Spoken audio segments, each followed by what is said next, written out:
مشاهدي قناة أحداث ومعلومات، سوف نأخذكم اليوم في جولة كي تتابعوا جديد الحقائق والمعلومات، فكونوا معنا.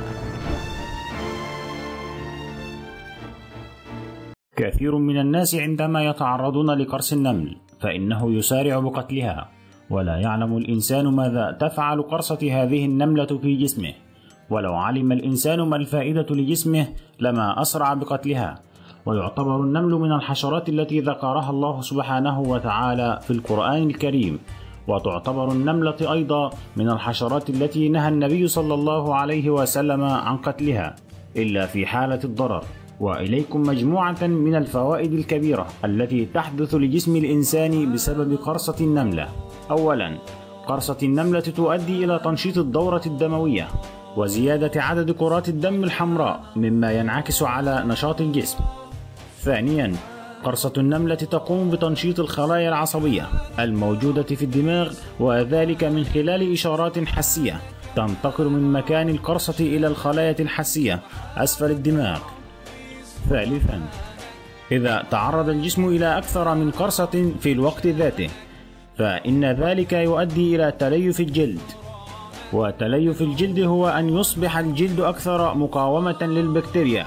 أما إذا كانت القرصة في عدة أماكن في الجسم فإن ذلك يؤدي إلى تكون طبقة من الدم أقسى نوعا ما من الدم العادي، مما يمنح الأوعية الدموية قدرة على مقاومة السموم ومساعدة الكبد وتخفيف العبء عليه.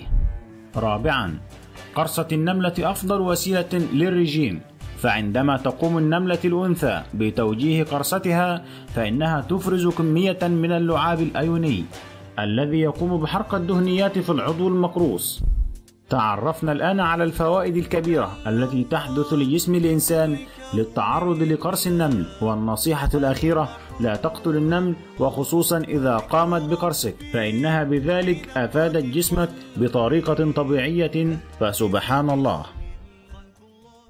إذا أعجبك هذا الفيديو قم بالضغط على زر سبسكرايب للاشتراك في القناة، ثم اضغط على زر لايك للإعجاب بالفيديو، ولا تنسى أن تشاركه عبر مواقع التواصل الاجتماعي لتعم الفائدة على الآخرين.